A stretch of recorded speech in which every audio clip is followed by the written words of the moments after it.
All right, welcome to the Apex Vaulting podcast. It's been super busy indoor season. We've been pretty busy at the club, packed.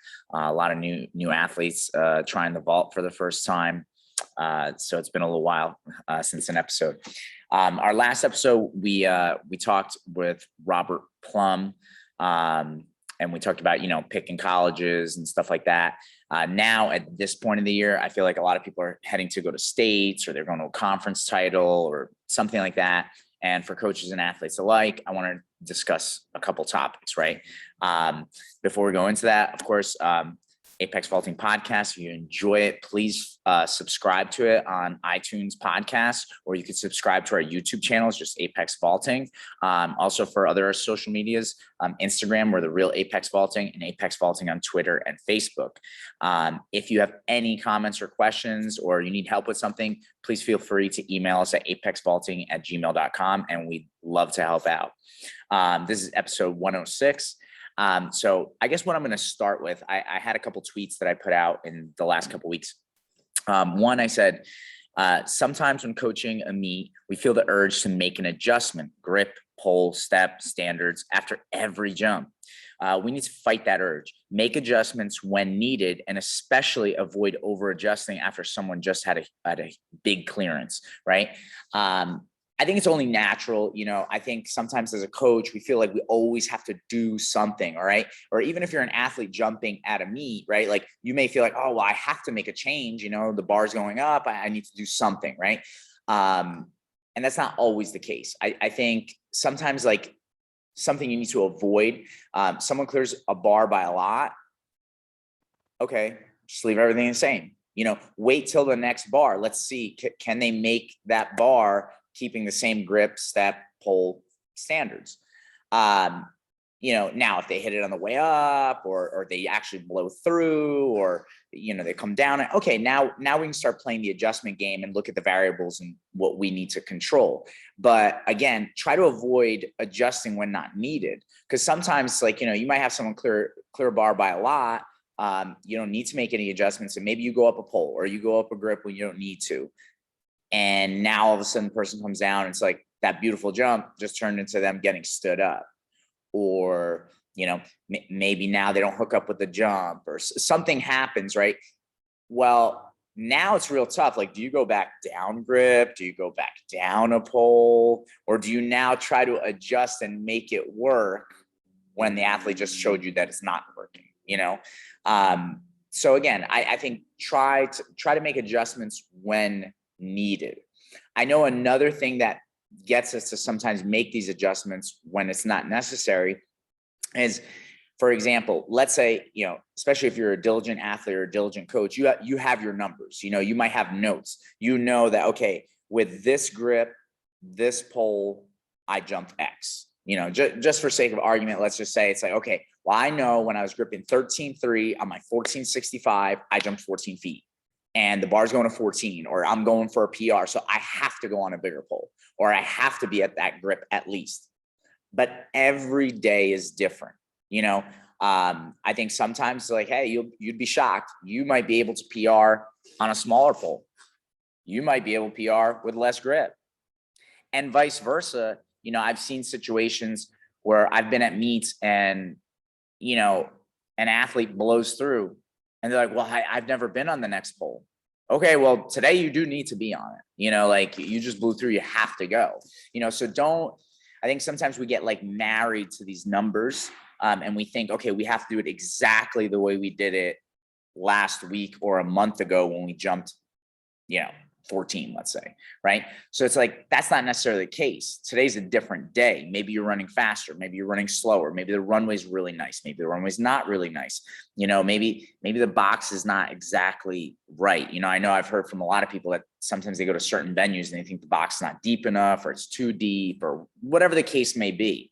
But again, like, try to make adjustments when you need to make adjustments. Now, all this talk about grips and poles and everything kind of leads to my next tweet. Yesterday, which, I don't know, I'll probably publish this today, maybe tomorrow. So yesterday or 2 days ago, I tweeted, if you want athletes to have attention to detail as a coach, you must have great attention to detail, right? So I feel like sometimes I'll hear coaches discuss, and maybe you're a coach listening to this, maybe you're an athlete listening to this, right? But I'll hear coaches sometimes complain that, like my athlete didn't know, where their 5 left was, or they didn't know where their what pole they needed to be on, or they didn't know this, or they didn't know that. Well, are you on top of that as a coach? I can't expect my athletes to be on top of all these numbers if I'm not on top of them. Like, because the more I know those numbers, the more the athlete's going to know them. And then we can have an exchange of ideas because we're both on the same page as far as knowing the numbers.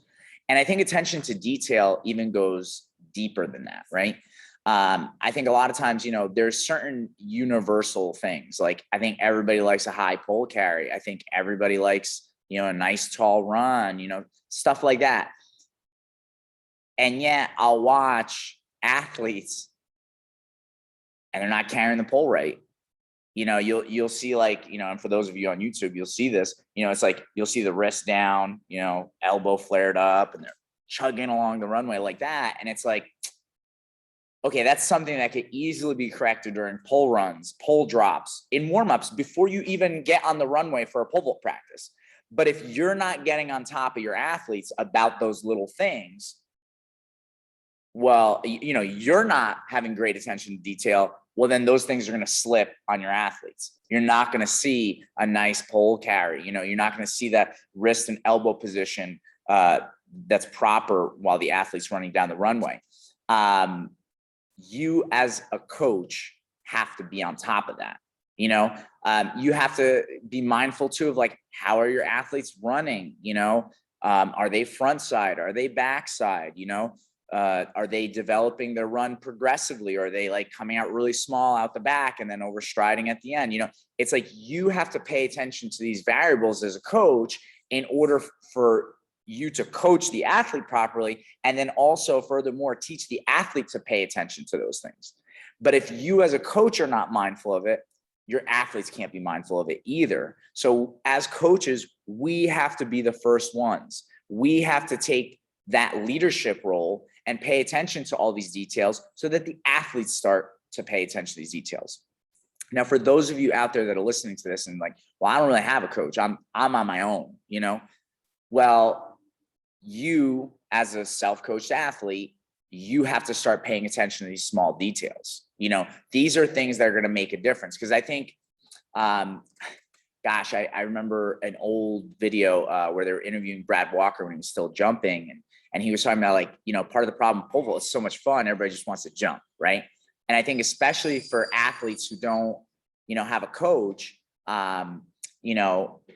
it's kind of easy to get away with just jumping. You have fun. But then practice, and this goes even with people who are coaching too. Sometimes, like, it's fun to watch people jump from full approach. But then we get caught up in the game of, we just play the game of, like, how high can I grip? How big of a pole can I get on today? And that's fine. I think that, sprinkling in long run days throughout a season, and programming that into your practice sessions every once in a while has value.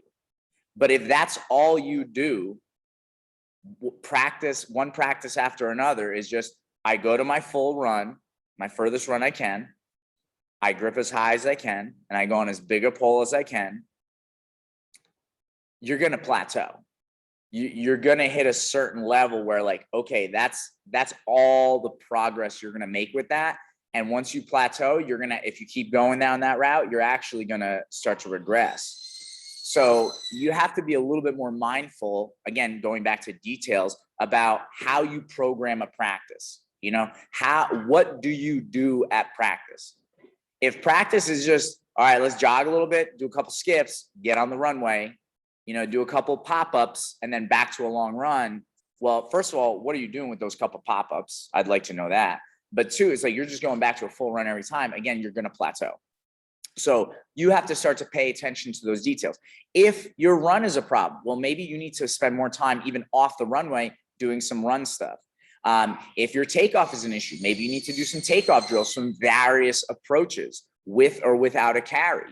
If your swing is a problem, you got to do some swing drills, and so it's like you have to start to program that in. And I think an easy way to kind of discipline yourself as a coach and as an athlete, if you're on your own, is cut up the week.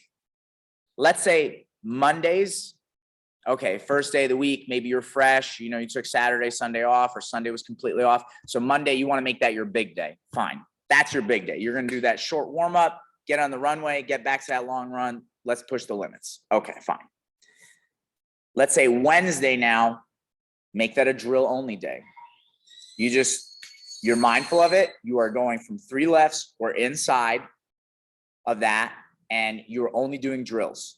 You're only doing drills. Maybe at the very, very end of practice from 3 left or less, you could do a couple full jumps, but you're going to drill that day. Then maybe Friday, if there's no meet on Saturday, maybe Friday, then that's your like medium day. You can start off with some drills and then try to apply that to a further approach. Let's say a 4 or 5, maybe even 6 left, depending on the athlete, right? Like if you run a 9 left, okay, a 6 is kind of a medium for you. If your furthest run is a 6, you probably want to be in at a 4. Okay. But that's that now by like already now having that schedule, like you program that out. Now you can be disciplined and focus on those details and really address everything that you need to do with your vault, right? Because I think the problem is like a lot of people go into pole vault practice, and like I said, it's just jog a little bit, a couple skips, and let's get on the runway. And the only thing we could do to progress that is like, well, we just keep going back on the runway further and further. And it seems like every practice we get back to that 7, and we're just trying to get on a big pole. So, what are we trying to actually accomplish? Again, I think some people think that, okay, well, let's try to fix technical things from that full approach. It's possible. It's not impossible. But I think it's a lot harder at full speed from a 7, maxing out, to try to fix your takeoff, to try to fix your swing, to try to fix your pole carry. I think the thing is, if you can't fix something from a drill where we've now moved it in, where it's going to be a lot slower, right? Like you're not going to run as fast from 2 lefts as you do from 7, right? Let's say even like if we're addressing the run and carry and plant, well, it's a lot easier to focus on your pole carry and plant on a pole run than it is when you're jumping from a 7. It just is. From a 7, let's face it, you're thinking about, can I clear that bar? Can I wrap that bungee? Can I get in the pit? These are your major concerns when you're at a 7, and it's happening very, very quickly. So it's going to be very difficult to now make a minute adjustment to the pole carry and plant. Whereas like if you go to a pole run, that's more possible. Now, if you go back to like, again, that schedule I said, Monday's big day, Wednesday's drill day, Friday's medium. Well, on that Wednesday, you could hammer low carry plants from a 2, or you could really hammer just take off with the full carry plant from a 3 and really just go over and over and over and really try to work on that movement. I think by being disciplined and detail oriented like that, you can actually start to make some technical changes to someone's vault. And again, if you're an athlete on your own, doing that schedule, you'll actually be able to do that. I also, if you're an athlete on your own, I would try to get a buddy to maybe video every other jump or every 5 jumps. I don't think you have to get every jump, but just that way you can, okay, spot check. Like, all right, yeah, that does look better. And maybe I need to jump up more now. Okay, work on that for the next 5 jumps, then get a video. But yeah, I think these are super important things to kind of think about as you're heading into this later part of the season. What do you need to focus on? Pick out some detail. Do you want to fix your carry a little bit? Do you want to fix your takeoff? Do you want to fix your swing? Do you maybe have to work on your turn going into these bigger meets? Okay, that should be the technical cue or the technical goal going into these meets. And again, as I said before, with the first tweet, don't make adjustments just for adjustment's sake. If someone clears a bar big, even again, if you're an athlete on your own, if you blow up a bar, just keep everything the same. Wait till you blow through. Wait till you have to make a change. Then it's going to be a lot easier, especially if you feel a blow through and you hit the bar on the way up. It's going to be really easy to be like, all right, that pole bent a lot. I hit it on the way up. I got to go up a pole. or you know what, the pole didn't bend a lot, but I still moved the pole really well, hit it on the way up. I got to go up a grip now, you know? So like that makes it a lot easier to make that adjustment, you know? We don't want to be guessing, you know? I think also, again, going into these meets, I think sometimes, you know, nerves get the best of us, you know, whether you're a coach or an athlete. I think, you know, regardless of what anybody says, you know, you're at a state meet, conference meet, whatever, you know, you're trying to score points for your team. You kind of like, oh, we got to get that next bar. And so you start like guessing. Well, it's like, well, what if the athlete runs faster? What if the athlete jumps up better? Well, they're going to blow through. So let me preemptively up grip, up pull back a half, because I think they're going to do that. Well, now what happens if they run the same? Now they're going to be out. Now they're going to reach for the box, and then they're going to get stood up. And now you wasted an attempt where maybe they could have just cleared the bar with everything the same, you know? So try not to let the nerves get you. Don't try to, you know, make these preemptive moves guessing what the athlete might do. You know what I mean? Like, call it the way you see it, you know? And I guess I'll end this podcast with a story. Perfect example. One of my athletes years ago, she would go on to jump 13.9 3/4. She was Division III national champion. When she was a freshman in college, she was, I think her PR was like, she would jump 12.2 that year. So anyway, she had gotten in the habit of, especially in warmups, she would not take up her full run. I think she was doing 7 left at the time. She would just not take her 7s up. She would just run through. Like she would like kind of run hard to the mid and kind of run through. And I was doing a very good job of guessing what grip and pull she should start on. And, you know, 3 or 4 meets into the season, we were doing okay. I mean, she was jumping pretty consistently around 11.9 you know, which is, again, she would end up jumping 12.2 that year. So it's right on par, you know, very consistent. And we ended up going to this one meet where, again, she runs through all these 7s and she no-heighted that day, you know, and I didn't guess so good, I guess, you know. And I remember sitting down with her and explaining to the athlete that, like, look, like, we can't play this game anymore. I can't, like, listen, I'm trying my best, but you're putting me in a spot where I'm guessing. You know, you run through and I'm like, yeah, the mid looks good. I feel like the speed is good. She should be able to get on this pole. Well, we're going to keep running into these issues then. I'm like, from now on, I'm going to call it the way I see it. So if you run through, we're just going to go down a grip, move up a half. And if you run through again, we're going to go down a grip, move up a half, go down a pole. And if you run through again, I'm just going to keep doing that till you take off. And once you take off and I see what happens with the jump, sure, fine. If you blow through, we'll go up grip, we'll go up pole, all that. But you got to show me something in warmups. So this was even a warm-up situation where this was happening. But once we went to that, where it was like, all right, I'm going to call it the way I see it. Now we started getting better performances. That's when eventually, you know, she did jump 12.2 and, you know, she did well. But I think, again, that's me as a coach, one, trying to be a good guesser. And I think anytime you put yourself in that situation where you're trying to guess stuff, you're going to start to see some inconsistencies start to creep in, and you're not going to guess right all the time.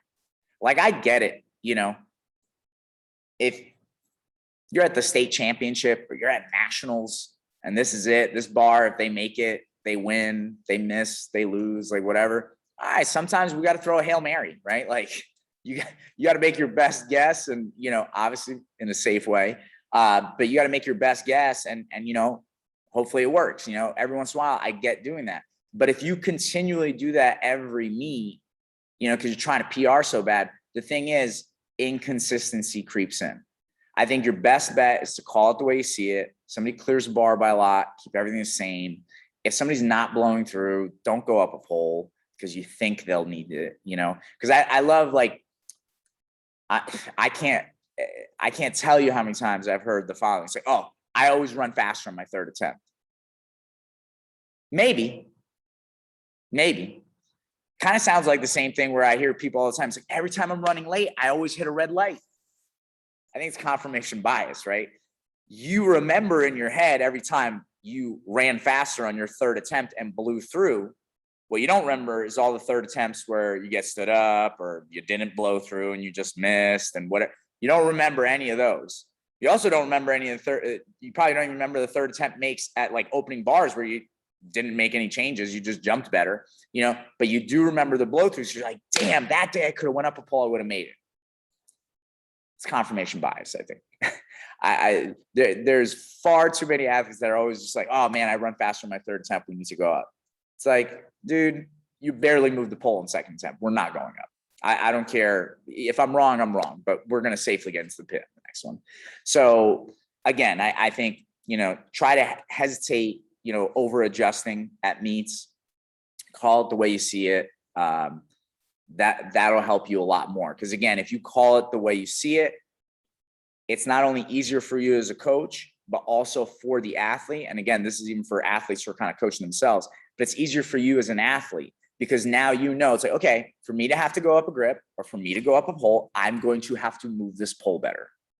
Coach is not going to just grip me up to grip me up, In fact, even last night, I was talking to a coach and she was explaining how, one of her athletes not jumping that well in practice. And she's like, well, I think I need to go up. Well, why? And not that the person wasn't landing like shallow, but the jump was just not good. Like they're not hooking up with the jump. They weren't finishing takeoff and swinging up and then getting to the turn. They were just kind of leaning back and falling off the top of the pole. And you could go up, but that's not going to fix your technique. You know what I mean? So, it was one of those situations where it's like the coach had to talk to the athlete and explain that. And I think that's a good job of the coach doing that. Because sometimes as athletes, and again, coaches make this mistake too. It's like we get married to those numbers and we're like, well, no, but I know on this next pole, I always jump well. Well, yeah, because every time you blow through and are running well and swinging well, you blow through and you have to go to this pole. So it's a good day. You're moving well, you're swinging well. So you need to be on that pole, but forcing yourself on that pole is not going to make your jump better. So I think sometimes it's one of those situations too. Again, going back to confirmation bias, like, well, on this pole, I always jump high. Yes, because when you get on that pole, you're having a good day. You're running fast. You're hitting a good mid. You're hitting a good takeoff. You're swinging well. Today, you're not hitting a good mid. You're not hitting a good takeoff. You're not swinging well. So going on that pole is just going to make your job more difficult because you're not doing well on this smaller pole. Hopefully this makes sense and you found this helpful. Again, please subscribe to the Apex Vaulting podcast on iTunes. You can also follow us on or subscribe on YouTube. It's just Apex Vaulting, The Real Apex Vaulting on Instagram, Apex Vaulting on Facebook and Twitter. And if you have any comments or questions, you need help with something pole vault related, please email us at apexvaulting@gmail.com. Thanks for listening, everybody.